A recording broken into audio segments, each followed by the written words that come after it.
Ini saya Fitriani Rahman yang akan memandu acara kita di kesempatan hari ini dan yang menarik adalah bagaimana kita mengangkat bagaimana kemudian stigma negatif terhadap orang dengan kusta ini akan hilang di masyarakat. Kebersamaan kita di pagi hari ini bersama dengan 3 narasumber kami yang sudah ready sejak tadi ya. Dan Anda juga nanti akan diajak untuk berinteraksi lewat 0821 33339440. Bersama dengan saya saat sekarang di samping kanan saya ya. Saya sendiri cantik ya, soalnya 3 pria nih di samping saya. Ya, bersama dengan saya Dr. Gafar. Ya. Selamat pagi Dokter. Selamat pagi. Salam sehat. Biasa Ibu Fitri. Iya. Siapakah dia? Dr. Gafar adalah Kepala Bidang Pencegahan dan Pengendalian Penyakit dari Dinas Kesehatan Kabupaten Goa. Benar ya Pak Dokter ya? Iya. Di sampingnya, nah ini tokoh inspirasi kita untuk kesempatan pagi hari ini. Sangat sulit untuk menemukan sosok semacam ini ya. Soalnya biasanya mereka yang penyintas ataupun pernah menderita kusta itu agak sulit ya untuk ketemu dengan orang yang terlalu banyak. Ini bahkan berani di hadapan media. Baik, bersama dengan kami saat sekarang Pak Mahdis. Assalamualaikum Pak Mahdis. Waalaikumsalam warahmatullahi wabarakatuh. Segar ya pagi hari ini? Alhamdulillah. Sudahkah Anda sarapan? Sudah. Bersama saya sekarang OYPMK orang yang pernah menderita kusta, Bapak Mahdis. Dan di ujung ya ini juga jauh-jauh nih menginjakan kaki di Kota Makassar ada Bung Angga Yanuar. Assalamualaikum Bung Angga. Waalaikumsalam Ibu. Ya, dari NLR Indonesia. Nah, beliau ini cukup intens dan komunitasnya untuk bisa melakukan pendampingan bagaimana kemudian rekan-rekan kita yang pernah menderita kusta ataupun juga yang orang dengan kusta itu bisa bangkit dan berdiri bersama dengan teman-teman yang lainnya. Nah, tidak perlu berlama-lama ya, kita langsung saja ke Dokter Gafar. Kita kan biasanya tak kenal maka tak sayang Pak Dokter ya. Mungkin ini yang kejadian kalau orang tidak kenal kusta itu seperti apa, tidak sayang gitu ya. Nah sehingga memunculkan banyak stigma yang negatif terhadap mereka. Nah Pak Dokter Gafar boleh tahu nih sebenarnya kusta itu apa sih, penyakit seperti apa sih kusta itu sebenarnya? Iya betul sekali Ibu Fitri, luar biasa ya. Jadi alhamdulillah terima kasih ya ada Mas Angga di sini, ada Pak Mahdis, teman-teman kru dan pendengar radio, terkhusus buat teman-teman nakes yang berjibaku dengan terutama untuk isu kusta ini. Dan terakhir tadi saya share di grup P2P Provinsi Selatan bersama teman-teman Kabid P2P dan Kepala Puskesmas. Luar biasa hari ini terkait dengan kusta ya. Saya menganggap hari ini karena kemarin baru konfirmasinya sore ya, sinkronisasi sempurna buat saya, tidak ada yang kebetulan buat saya ada Pak. Apalagi Mas Angga dari NLR. Luar biasa kusta, tidak ada kusta di antara kita. Iya, ya. Jangan ada kusta di antara kita. Jangan ada kusta di antara kita. Okay. Kusta dengan tadi paradigma Kementerian Kesehatan lewat Pak Budi, ya luar biasa transformasi kesehatan di layanan dasar ya. Ada banyak terkait dengan tantangan kusta. Indonesia masih menduduki posisi ketiga penyumbang terbesar ya. Jadi ada 13.000 pasien yang sementara berobat hari ini. Sekian sekitar itu. Prevalensi masih ya 0,55 ya, kurang dari 1 walaupun seperti itu. Diharapkan 65 provinsi 101 kabupaten itu bisa eliminasi.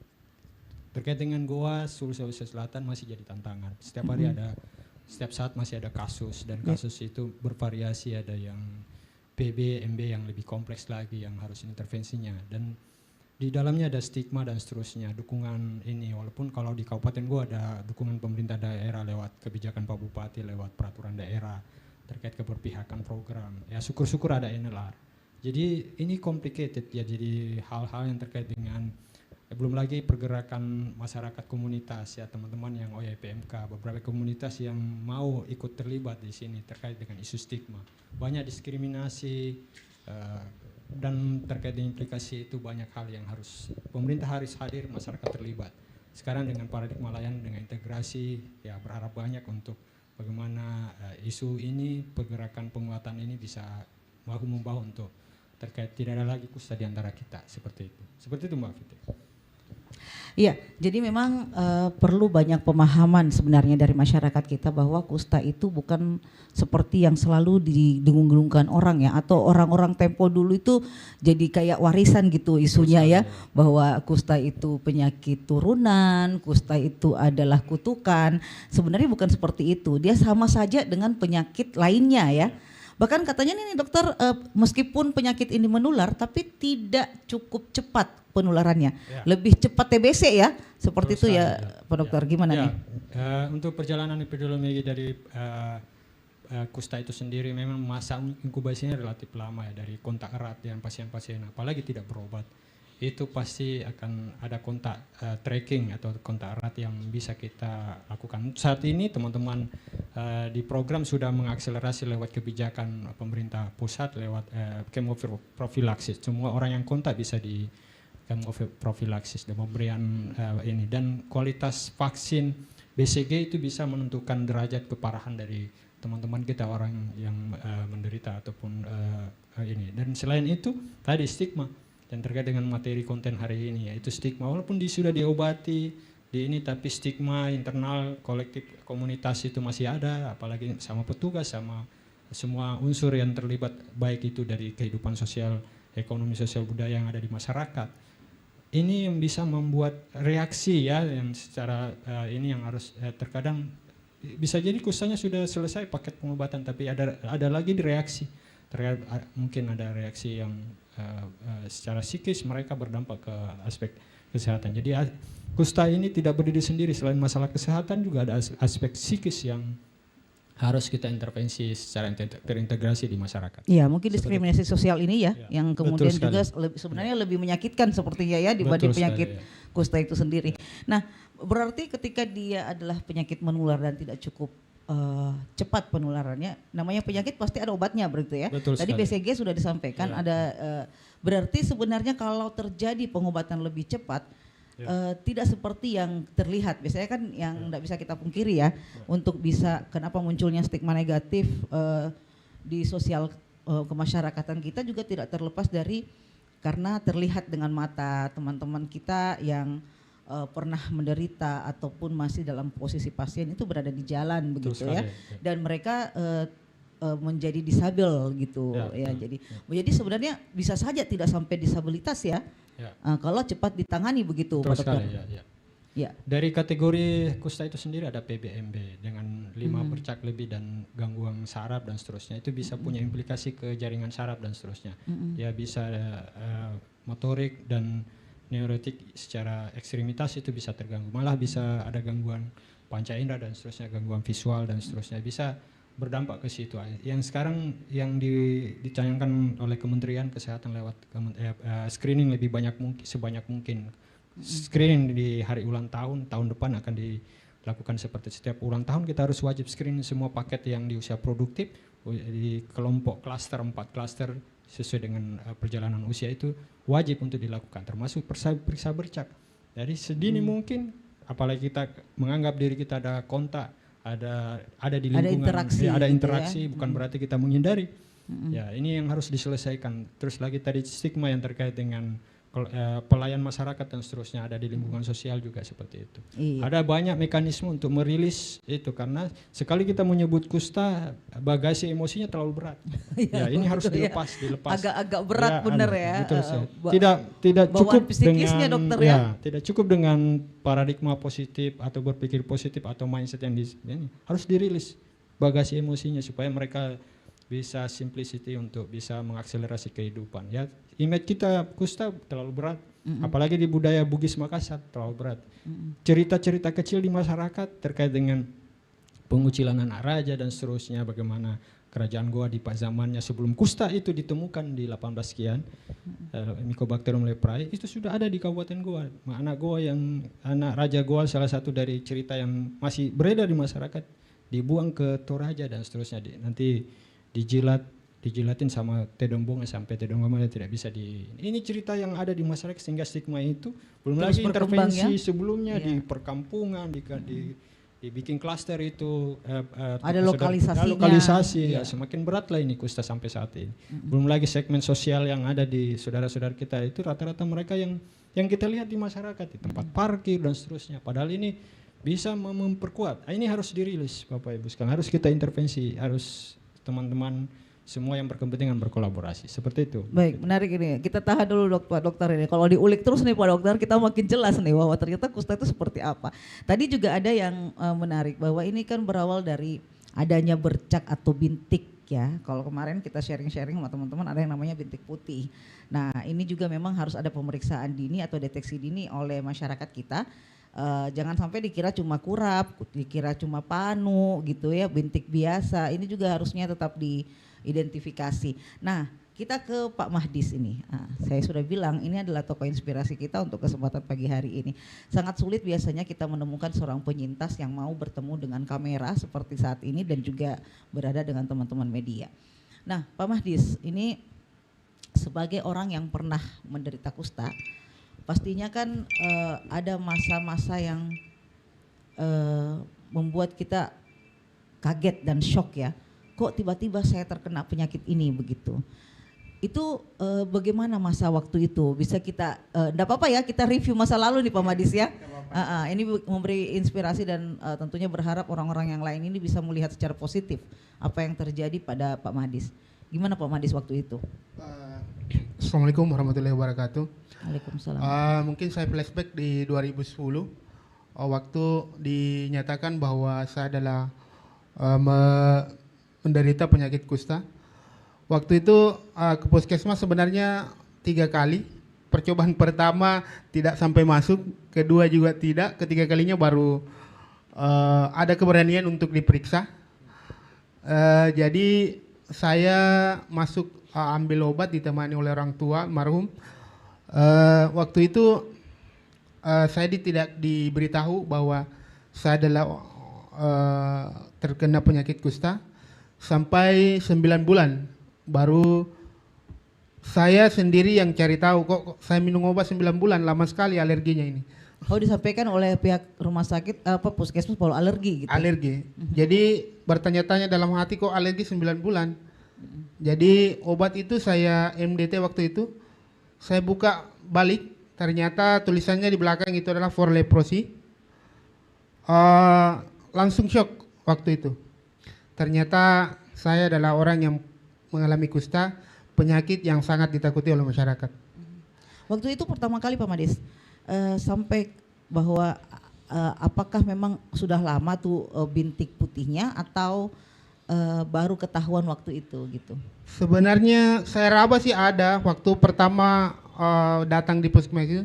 Sebenarnya saya sudah raba dalam hati bahwa saya ini adalah ada penyakit lain ini. Kenapa bisa? Ada itu waktu benjolan, ada luka yang tidak mau sembuh. Di bagian mana Pak Mahdis? Di bagian kaki, waktu itu di bagian sini. Kaki, ya. Bintik putih awalnya langsung melepuh, tidak mau sembuh. Yeah. Tapi kayak kena air panas, tapi tidak pernah kena air panas. Terasa? Tidak terasa. Tidak terasa. Jadi ini salah satu cirinya ya, bahwa ada bintik putih dan tidak terasa. Baik. Jadi percobaan pertama saya ke puskesmas, sebenarnya saya sudah agak raba bahwa saya penderita kusta. Cuma saya tidak mau tahu bahwa saya adalah orang yang menderita kusta. Saya tidak mau diagnosa. Awalnya. Iya. Awalnya jadi sampai di pagar ya keluar masuk kembali ke rumah. Hanya memandang wajah. Hanya memandang puskesmas. Pulang. Kembali. Ya. Jadi percobaan kedua. Begitu sudah ambil nomor antrian. Dokternya agak lama, saya pulang. Pas ketiga diantar sama orang tua, orang tua sudah ada perasaan bahwa anaknya ini sudah lain ini. Kan waktu itu sudah luka, maksudnya sudah luka yang tidak mau sembuh, cuma agak kecil. Jadi diantar sama orang tua, pas masuk orang tua di dalam bilik pengambilan obat itu, saya disuruh keluar. Disuruh istirahat di depan. Katanya istirahat saja nanti saya ambilkan obatnya. Jadi selama 9 bulan saya tidak tahu bahwa saya menderita kusta. Cuma dalam hati saya selalu bertanya, kenapa saya minum obat sampai 9 bulan? Akhirnya saya balik itu, saya cari obatnya itu. Karena selama minum obat itu, setelah minum obat lempar. Jadi pas 9 bulan kok lama sekali saya minum obat ini. Alergi kok sampai segini. Alergi sampai 9 bulan sampai segitunya. Akhirnya saya balik ya langsung shock. Kenapa saya harus kena? Kenapa harus saya? Itu yang membuat saya shock waktu itu. Jadi sempat drop Pak Mahdis? Sempat sampai 1 minggu demam. Gara-gara itu mungkin terlalu memikirkan. Tetapi obat tetap dilanjutkan sampai 12 bulan. Iya. Sampai akhirnya dinyatakan bahwa tidak lagi ya? Iya. Sampai dinyatakan bahwa selesai pengobatan. Cuma waktu itu betul kata teman-teman bahwa stigma itu memang kejam, luar biasa. Sampai saya harus ke Sulawesi Tenggara waktu itu. Harus pindah? Saya yang meminta untuk pindah. Karena kalau saya tertinggal di sini bisa-bisa penyakit saya kambuh waktu itu. Karena stres. Saya yang tarik diri, bukan orang yang menstigma saya. Saya yang stigma diri sendiri, saya meninggalkan tempat untuk dengan kata lain mengasingkan diri dari hiruk pikuk teman-teman yang dahulunya yang saya, maksudnya pergaulan saya terlalu luas, akhirnya harus saya terkungkung di rumah. Daripada saya ditanya-tanya kenapa tidak keluar rumah, akhirnya saya keluar dari jauh keluar lokasi, rumah ya? Lokasi ke Sulawesi Tenggara waktu itu. Nah, Pak Mahdis, ini kan menarik ya, bahwa masih ada stigma-stigma bahwa ini penyakit keturunan, terus ternyata terbukti orang tua tidak ya? Iya. Terus kemudian ada stigma kutukan dan sebagainya. Nah, bagaimana kemudian Pak Mahdis ini bisa merasa bahwa saya bisa kok gitu? Kenapa sih sampai orang memikirkan itu sejauh itu begitu? Ternyata kan tidak sebagai orang yang pernah mengalami ini. Waktu itu pertengahan 2010-2011 kembali. Kan saya didiagnosa 2008, 2010 ke rumah sakit Kusta waktu itu, sekarang rumah sakit Tajudin. Datanglah teman-teman dari organisasi Permata waktu itu, termasuk Mas Dodi, Mas Adi, Pak Kadri, Pak Mursalim, Pak Andi Amin. Sempat sih diambil gambar seperti ini di rumah sakit. Sempat ada filmnya, film dokumenter waktu itu. Saya juga jadi aktornya. Walaupun dengan tidak seperti ini yang bebas bicara. Dulu masih canggung, tapi waktu itu sempat ditayangkan di Metro, di Eagle Dokumenter. Kusta bukan Mista, mungkin bisa dibuka di YouTube. Di situ menggugah saya waktu itu. Mereka berkata kapan lagi bisa keluar? Masa masih terkungkung dalam kungkungan penyakit kusta ini. Jadi saya bergabung di organisasi Permata waktu itu. Tidak ada lain, bukan untuk tujuan bahwa sebenarnya saya mau terbuka. Saya mau keluar dari zona nyaman. Maksudnya zona yang menggungkung saya waktu itu, stigma dan diskriminasi itu, sembari berjuang bersama teman-teman. Iya, jadi out of the box ya. Iya, jadi luar biasa sebenarnya ini perjuangan seorang Pak Mahdis ya sampai saat ini. Ini 2010 Pak, Pak Mahdis ya, luar biasa. Ada 14 tahun nih sampai hari ini dan sekarang sudah menjadi inspirator untuk rekan-rekan kita yang dengan kusta saat sekarang ya. Iya, masih pasien kusta juga masih didampingi Pak Mahdis? Masih sih sampai sekarang. Sampai sekarang sih di PKPC sendiri kami sebenarnya mendampingi teman-teman pasca pengobatannya. Kami sekarang sedang berjuang bagaimana mengakses pekerjaan, mengakses pendidikan yang sekarang masih disupport oleh NELAR yang sekolah penyetaraan. Kami mengadakan sekolah penyetaraan bersama teman-teman seperjuangan, kejar paket A, paket B, paket C. Sekarang kami diinformasikan kemarin. Kebetulan saya adalah koordinator lapangan. Iya, Korlap nih. Korlap di teriak nih ceritanya Pak Mahdis. Iya, Korlap di pendidikan itu. Ya. Kemarin teman-teman ke SKB Biringkanaya untuk menjemput ijazahnya. Teman-teman, mereka sudah dinyatakan lulus, insyaallah, amin. Amin. Mereka dengan jumlah peserta 61 orang, cuma yang dinyatakan lulus ada beberapa karena ada yang terlambat mendaftar. Karena beberapa tahun yang lalu OYPMK dibatasi aksesnya untuk masuk menjadi outsourcing di Rumah Sakit Tajudin Khalid dengan alasan yang klasik bahwa dia tidak mempunyai ijazah. Jangankan ijazah, pendidikannya pun tidak ada. Iya. Jadi kami berinisiatif meringankan beban mereka karena untuk mendapatkan legalitas ijazah. Kalau ilmunya gampang dicari, legalitasnya yang susah. Betul, iya. Jadi ini memang cukup kompleksitas ya, bahwa betul. Masalah yang dialami oleh rekan-rekan kita OYPMK ataupun mereka dengan kusta ini adalah bukan hanya stigma di masyarakat, tetapi juga latar belakang pendidikan. Akhirnya kan juga tertunda. Bahkan kita sempat mendapatkan satu case bahwa ada juga yang sampai harus putus sekolah karena shock, dan kemudian ada yang sudah berpikir akan bunuh diri ketika tahu bahwa ini adalah penyakit yang mereka derita. Ini mungkin juga bagian dari karena minimnya informasi, Pak Mahdis ya. Iya, baik. Kita tahan dulu Pak Mahdis. Masih banyak ini yang mau ditanya Pak Mahdis. Tenang Pak Mahdis. Kita ke Bung Angga nih, Bung Angga Yanwar. Tidak mudah ya kemudian sebuah komunitas itu untuk bisa care terhadap kemanusiaan. Karena tentunya bukan hanya pada tataran program atau anggaran program, tetapi lebih kepada sikap dan empati dari pengelola komunitas. Nah, bagaimana Bung Angga dari NLR Indonesia kemudian melihat bahwa penyakit kusta ini adalah sasaran yang harus kemudian mendapatkan pendampingan, begitu? Silakan Bung Angga. Baik, saya rasa Pak Gafar dan Pak Mahdis tadi sudah menjelaskan sangat banyak sekali kenapa kusta ini masih menjadi tantangan global. Yang pertama soal penyakitnya dulu. Penyakitnya walaupun dikatakan ini sulit menular, kemudian obatnya sudah ada, tetapi Indonesia itu masih stagnan angkanya. Kasus barunya itu masih ada terdaftar di setiap tahun sekitar 17.000. Di tahun 2023 lalu bahkan Kementerian Kesehatan mencatat ada 17.251 kasus baru yang terdaftar. Nah ini kan ada hal yang mungkin perlu dibenahi. Kemudian yang kedua setelah soal disease-nya, ini soal konsekuensi kusta. Pak Mahdis dan beberapa kawan lain tadi menyoroti soal stigma dan diskriminasi yang memang menimbulkan konsekuensi yang lebih dalam lagi, seperti rendahnya partisipasi, akses kepada layanan yang terbatas, kemudian sampai pengucilan secara sosial yang berdampak pada kesejahteraan mental, dan juga yang paling utama adalah kondisi deformitas itu sendiri yang disebabkan karena penyakit kusta.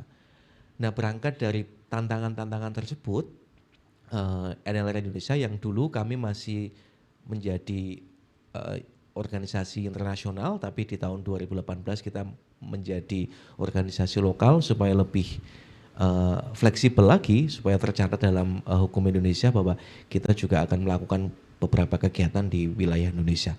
Nah dari situ, dari beberapa hal tadi, NLR Indonesia mengembangkan 3 strategi utama. Yang pertama adalah bagaimana membantu pemerintah Indonesia, menguatkan pemerintah Indonesia untuk melakukan pengobatan pencegahan kusta. Ada beberapa metode yang bisa dipakai, salah satunya adalah PEP atau kemoprofilaksis. Kemudian strategi yang kedua, karena ada konsekuensi kusta, kami mencoba meningkatkan partisipasi kawan-kawan yang pernah mengalami kusta seperti Pak Mahdi dan juga beberapa kawan lain. Kemudian strategi yang ketiga itu adalah advokasi.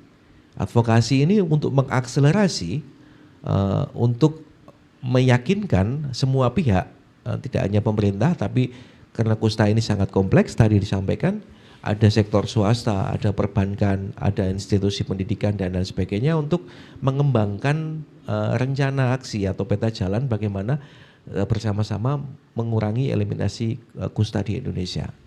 Iya, nah ini kan di Sulawesi Selatan kemarin juga kita habis diskus ya dengan pihak Dinas Kesehatan bahwa prevalensi yang diharapkan 1 per 110.000 penduduk ya, kondisi yang di Sulsel, dan Sulsel itu ada di 0,96 ya, itu belum 1, tapi targetnya di 2025 itu ada proses eliminasi yang bisa berlangsung gitu. Nah kalau memang di tahun 2023 ternyata ada 17.200 lebih kasus baru, berarti kita kan mengalami peningkatan ya pada dasarnya, karena kasus lama juga ini kan ada yang tertinggal Bung Angga. Kira-kira kemudian bagaimana atau stakeholder ya ataupun siapa saja itu bisa ikut nimbrung untuk bisa mengurangi angka-angka ini dan tidak terus bertambah begitu. Kira-kira apa yang bisa dilakukan Bung Angga? Iya, ya yang pertama adalah penyebaran informasi yang tepat. Karena stigma ini, kalau saya boleh mengutip teorinya Peter Berger, teori konstruksionisme sosial yang mengatakan bahwa informasi masuk ke manusia itu melalui beberapa hal. Salah satunya adalah melalui kegiatan kesenian atau melalui bacaan-bacaan yang ada. Nah, kusta, informasi tentang kusta itu dia tangkap dari zaman-zaman yang dahulu dan belum ada pembaruan informasi. Ini seperti kenapa sih anak laki-laki harus pakai baju warna biru?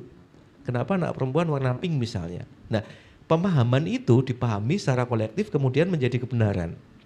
Mungkin kusta di masa lalu itu memang sangat menakutkan ya karena memang belum ada intervensi yang tepat ya. Pengetahuan juga waktu itu kan tidak terlalu jelas poinnya. Tepat sekali, enggak seperti zaman sekarang share lewat WhatsApp aja semua orang jadi tahu. Bisa searching ya. Nah, penyebaran luasan informasi seperti yang saat ini RRI lakukan ini sangat memberikan dampak yang signifikan karena orang itu menjadi tahu bahwa kusta benar satu penyakit menular kronis, tetapi bisa dicegah dan bisa disembuhkan. Nah itu yang pertama. Kemudian yang kedua, ini soal partisipasi aktif dari kawan-kawan Pak Masdis ini dan juga kawan-kawan lain di Sulawesi Selatan sangat bagus, berani berbicara di depan publik, berani mengatakan bahwa saya orang yang pernah mengalami kusta, kemudian ada beberapa hal yang kita bisa lakukan untuk bersama-sama memberdayakan orang yang pernah mengalami kusta. Kuncinya pertama informasi, kedua tentu saja partisipasi aktif. Partisipasi aktif ini kalau hanya dari internal kawan-kawan juga saya rasa akan sangat menantang. Tetapi bagaimana penerimaan sosial, bagaimana lingkungan itu disiapkan untuk menerima keaktifan mereka, itu juga menjadi poin yang bagus. Iya, termasuk adalah masyarakat dan juga keluarga ya. Iya. Paling penting ini keluarga kali ya. Keluarga, enggak ya? lingkaran paling kecil. Baik, baik pendengar dan juga pemirsa, Anda jangan kemana-mana. Kami akan kembali berbincang cukup jauh ya tentunya supaya kita lebih paham seperti apa sebenarnya kusta, mengenal kusta dan jangan ada kusta di antara kita. Baik, kita akan lanjutkan setelah yang satu ini.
Baik, masih di Dialog Luar Studio Makassar pagi ini bersama dengan saya Fitriani Rahman kembali dan 3 narasumber saya yang tentunya kita masih berbincang tentang hilangkan stigma negatif pada orang dengan kusta ya atau penderita kusta. Di kesempatan ini kita lanjut lagi nih, kita langsung ke Dr. Gafar kembali. Dokter, tadi kita sudah berbincang banyak dengan Bung Angga, dengan Pak Mahdis bahwa memang ini beban berat itu juga seperti yang disampaikan tadi oleh Pak Dokter itu sebenarnya bukan di sekedar penyakitnya tetapi beban terhadap stigma itu. Nah, ternyata tadi stigma ini bukan hanya karena pandangan secara kasat mata, tetapi juga sudah ikut dengan rasa. Ada baper-baper juga itu, dokter. Nah, sepertinya harus ada juga unsur psikis di dalamnya yang ikut nimbrung lah ya, untuk bisa sama-sama menyelesaikan persoalan kusta ini.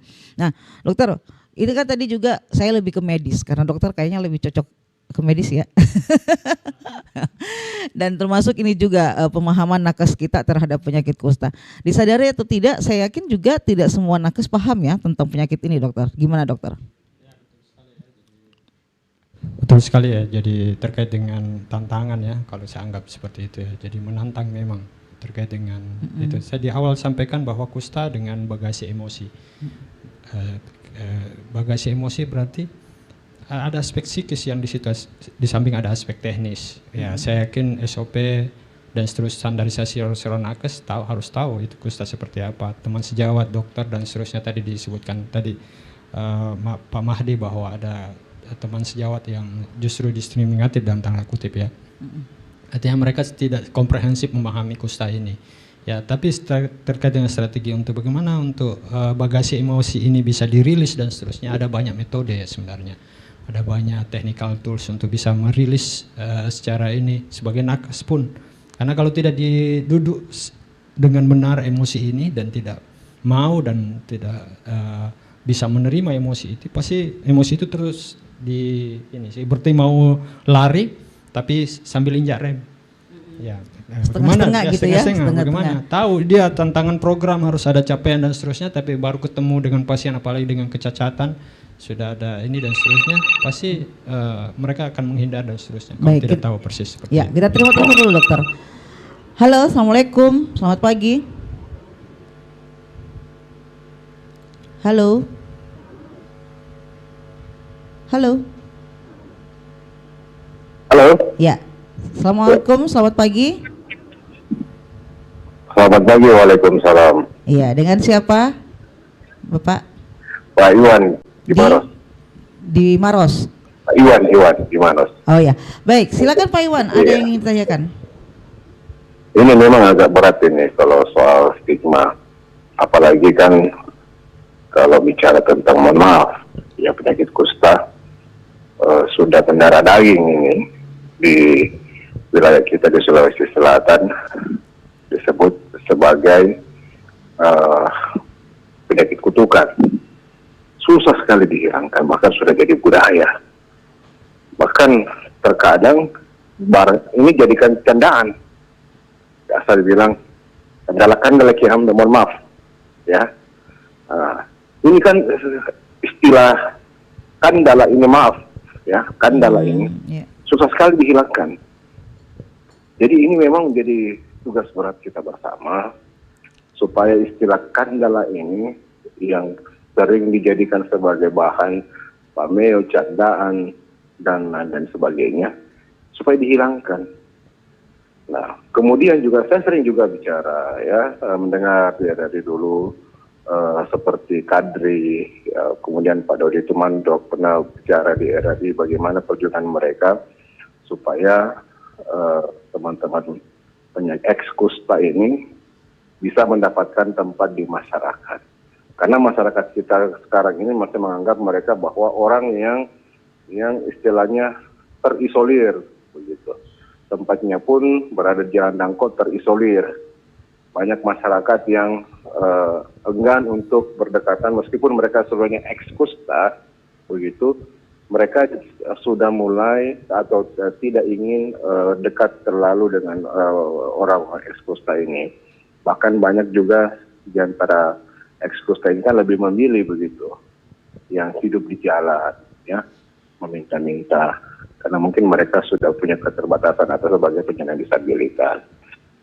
Saya kira memang butuh perjuangan berat, ya, bagaimana supaya stigma ini bisa dihilangkan. Mudah-mudahan teman-teman, para aktivis, ya, ex-Kusta ini bisa terus menunjukkan, karena tidak semua ex-Kusta ini punya kepercayaan diri yang besar. Hanya sebagian kecil saja yang punya kepercayaan diri untuk bisa keluar dari stigma ini. Ya, jadi memang kembali lagi kepada teman-teman ex-Kusta ini harus berjuang keras, ya, menunjukkan ke masyarakat bahwa mereka sebetulnya bisa tanpa harus ada di jalan. Ya, saya kira demikian. Terima kasih. Baik, terima kasih nih Pak Iwan yang ada di Maros. Ini lebih banyak kepada support ya, kepada rekan-rekan kita yang OYPMK, orang yang pernah menderita kusta. Tadi pagi juga sebelum kita dialog ini ada opini publik yang berkembang di lewat RRI, dan kalau kita mendengarkan pada dasarnya mereka semua positif ya, melihat bahwa memang stigma-stigma semacam ini harusnya dihilangkan. Karena pertama secara kemanusiaan kita adalah sama, yang kedua adalah sebenarnya mensupport teman-teman yang terkena penyakit kusta ini untuk segera mendeteksi dini dan cepat berobat supaya tidak terjadi disabilitas yang sering terlihat begitu. Nah, bagaimana Dokter Gafar? Apakah ini juga hal yang semestinya disampaikan ke masyarakat kita? Ya, sekarang yang penting tadi poin yang terkait dengan stigma dan seterusnya, terkait aspek klinis dan aspek yang lain yang terkait dengan hubungannya dengan stigma, memang informasi edukasi yang pas yang di masyarakat yang tidak meninggalkan bagasi emosi menurut saya. Tidak ada lagi narasi ketakutan, tidak ada lagi ya. Tadi luar biasa ya responnya Pak Iwan dari Kabupaten Maros ya. Tadi stigma yang di masyarakat kanda-kanda kok dan seterusnya. Mohon maaf ya sekali lagi. Itu punya bagasi emosi. Makanya kalau di Kabupaten Goa kami ada pendekatan dengan channeling bahasa mereka, bahasa yang ada di masyarakat. Ada gerakan Sarebayau yang di-launching oleh Bapak Bupati, mendekatkan program dengan pemberian telur dan seterusnya. Dalam tanda kutip, bahasa Sarebayau itu sudah ada di masyarakat. Kita pakai bahasa itu untuk mengakselerasi program.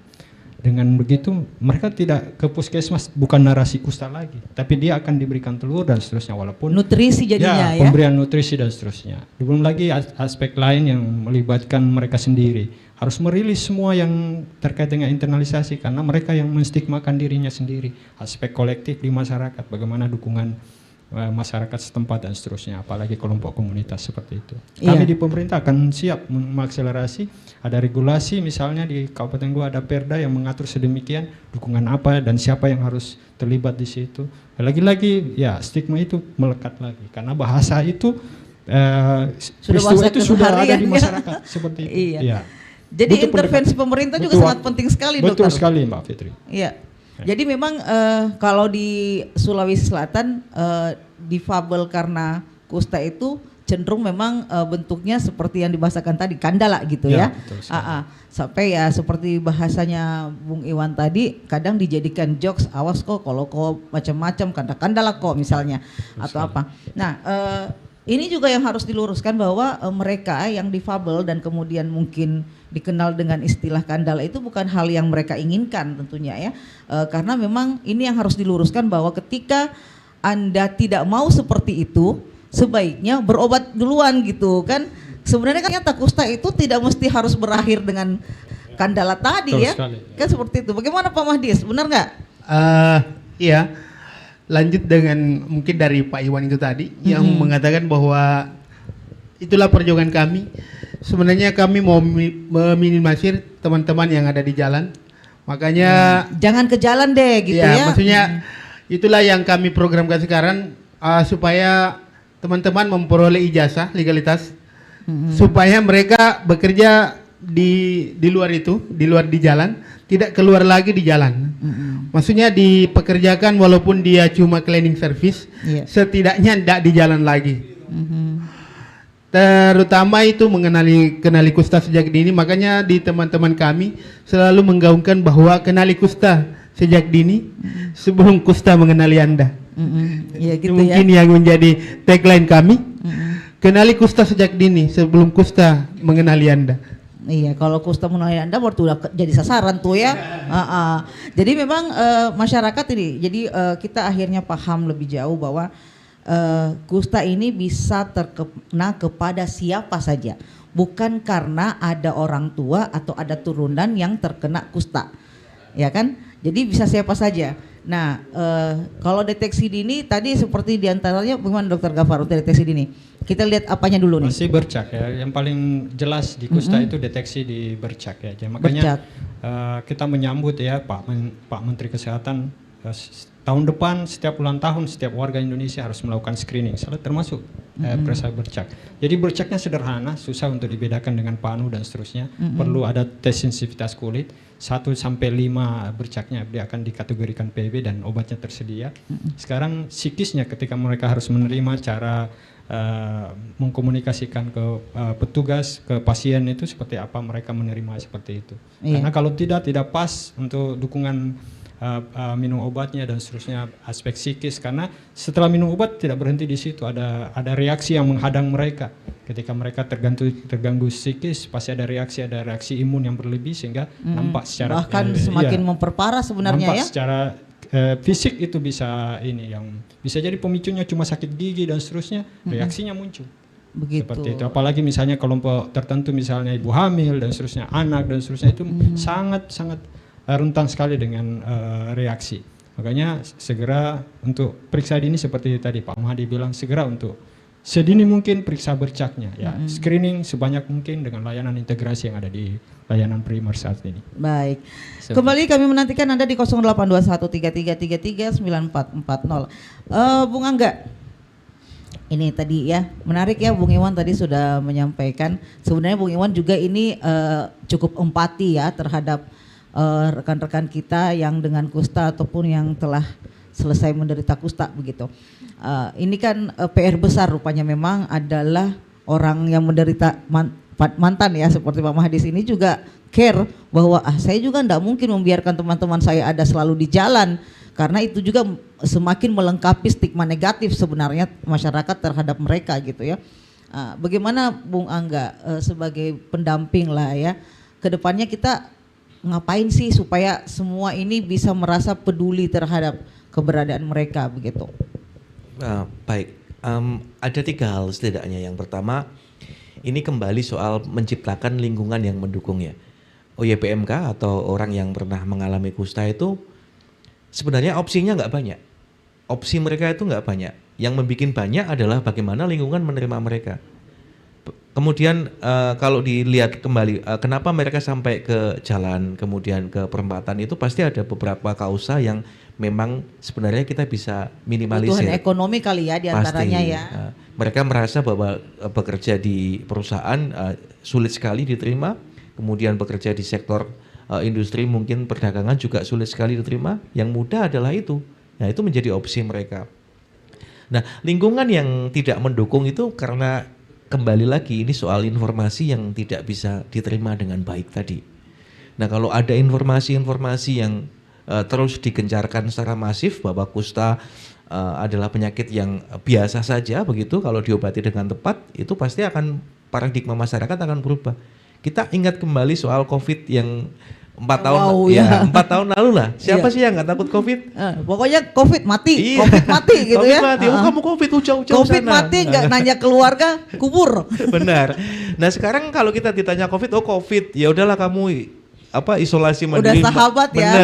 Benar. Nah kusta itu sebenarnya bisa seperti itu kalau ada dukungan informasi yang masif, misalnya kawan-kawan jurnalis, kemudian dinas Kominfo, kemudian beberapa hal lain atau mungkin sektor swasta yang mulai mempekerjakan kawan-kawan OYPMK, kan mereka sudah berobat, berarti sudah tidak bisa menularkan lagi. Nah itu bisa menjadi contoh yang baik di Sulawesi Selatan ini saya rasa nantinya. Gitu, ya. Ya, jadi sebenarnya ini pemahaman ya untuk semua pihak, khususnya ini sektor yang ada di industri yang punya perusahaan bisa ya, apalagi kan sekarang memang kita memperjuangkan ruang-ruang inklusi ya, dan mereka ini juga adalah bagian dari situ yang tentunya harus diperjuangkan gitu, bukan nggak maksudnya ya? Iya betul. Baik, pendengar dinantikan kembali, siapa tahu ada di antara Anda kembali penasaran, soalnya di opini pagi tadi ini juga ada yang menceritakan bahwa Kalau di Makassar itu seperti dibahasakan tadi ada klaster ya yang teman-teman. Tapi di beberapa daerah yang ada di Sulawesi Selatan itu mereka tetap hidup di masyarakat seperti biasanya. Cuma memang ada juga yang seperti saya sampaikan tadi, kenapa saya mengatakan Pak Mahdi ini tokoh inspirasi. Kenapa? Karena ada juga yang tidak berkenan diketahui bahwa dia kusta gitu. Dia lebih nyaman tetap tinggal di rumah daripada dia keluar dan ketahuan bahwa dia berpenyakit kusta. Dan ini bukan hal yang mudah menurut saya, karena butuh kepercayaan diri yang lebih gitu ya, untuk meyakinkan bahwa ketika saya keluar rumah ini, entah kalian mau ngomong apa, saya adalah saya dan tetap menjadi manusia yang sebenarnya gitu. Nah ini jadi PR juga nih Bu Angga ya. Baik, kita terima telepon, silakan. Assalamualaikum, selamat pagi. Halo. Waalaikumsalam, selamat pagi. Iya, dengan siapa ini? Dengan Abdullah Sewang di Makassar. Silakan Pak Abdullah Sewang. Ya, makanya ini penyakit yang dinamakan istilahnya orang Bugis Makassar Kandala. Saya himbau kepada masyarakat, jangan sumpahi dirimu, jangan bersumpah. Sudah berbohong, bersumpah lagi mengatakan kandala kalau saya yang berbuat, padahal dia yang berbuat. Dia sendiri sumpah dirinya, dia sendiri meminta penyakit itu. Saya himbau kepada masyarakat, jangan sekali-kali bersumpah bahwa kandala kalau saya berbuat, padahal dia berbuat. Itulah sumpahnya dia itulah menjadi kutukan bagi dia. Dia sendiri yang bersumpah, dia sendiri yang menginginkan diri itu berpenyakit begitu. Saya kira itu masukan saya. Terima kasih. Assalamualaikum warahmatullahi wabarakatuh. Waalaikumsalam. Jadi ada sosok pandangan lain nih. Ada pandangan lain bahwa ini ada kadang-kadang orang, ini mungkin persoalan sugesti ya. Ini persoalan sugesti aja. Ada orang bilang, iya, kadang-kadang kalau tidak kalau saya pelakunya, misalnya begitu. Akhirnya karena sumpah serapanya dia kandal misalnya. Nah, ini yang mau diluruskan ini Pak Abdullah Sewang ini, bahwa penyakit kusta tidak seperti itu. Gimana Pak Dokter? Ada juga yang begini, stigma baru ini. Pemerhati dari Pak Abdullah Sewang ya, dari Kandala. Ya mohon maaf ya. Jadi memang kalau dari kajian saya ada beberapa literatur yang saya dapat ya dari sisi antropologi. Jadi memang budaya Makassar tidak lepas dari isu tadi Kandala dan peristiwa masa lalu abad ke-14, 15 kejayaan Kabupaten Goa, Luwu dan seterusnya tidak lepas dari isu ini. Itu satu. Terus yang kedua, dari sisi psikokinetik ya, saya tertarik dengan kemarin lagi viral itu cognitive science ya, bagaimana proyeksi realitas itu hidup dari apa yang kita pikirkan. Jadi kalau itu dipikirkan itu jadi bibit nanti ke depan. Jadi bisa apa jadi yang doa. terjadi realitas itu jadi ini. Bisa jadi doa. Tadi dirilis. Lepas dulu. Pilih kata diksi yang positif. Tapi tidak cukup dengan positif karena bagasi emosi yang tadi yang sudah ada yang sebelumnya kita tidak pernah duduk dengan benar terkait dengan apa itu terkait dengan stigma. Itu pun yang lain menurut saya, karena isu penyakit menular terutama untuk kusta juga ada TB di situ, ada HIV yang saling terintegrasi di dalamnya. Yang sangat complicated, yang sebenarnya diselesaikan dari sisi personality. Ya saya berharap Pak Mahdi ini tampil loh, biasa ini. Mereka bisa mengakselerasi dengan mensynchronize. Kalau bahasa saya ini dari frekuensi yang sama dengan kita ini. Tidak gampang untuk masuk frekuensi mereka yang ada di jalan itu, luar biasa mereka underdognya. Itu lebih dekat dengan kalau kajian yang saya baca bahwa frekuensi kuman itu sama dengan frekuensi orang yang dalam posisi low vibe.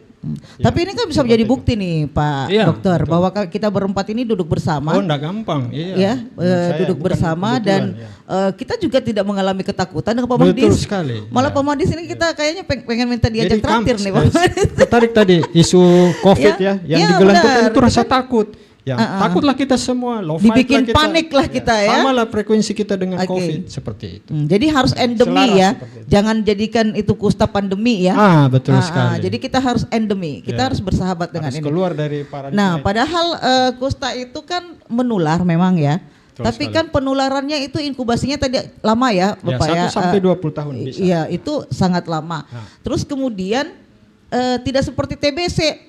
Yang sekali bersin bisa kemana-mana ini kan, malah kok kita bisa bersahabat dengan TBC ya? Ya itu dia. Itu contohnya ya. Baik, di penghujung perbincangan sebenarnya kita closing statement untuk ketiga narasumber, kita langsung ke Bung Angga. Bung Angga, apa yang menjadi harapan NLR Indonesia ke depannya untuk teman-teman kita yang orang yang pernah menderita kusta ataupun orang dengan kusta atau saat ini menjadi pasien kusta? Baik, kalau untuk kawan-kawan tentu saja kalimat-kalimat motivasi ya, artinya jangan lelah, kemudian berharaplah pada sesuatu yang memang itu akan menjadi nyata di masa depan. Dan saya tertarik untuk menyinggung soal political will. Tadi Dr. Gafar menyebutkan bahwa di Goa itu sudah ada regulasinya.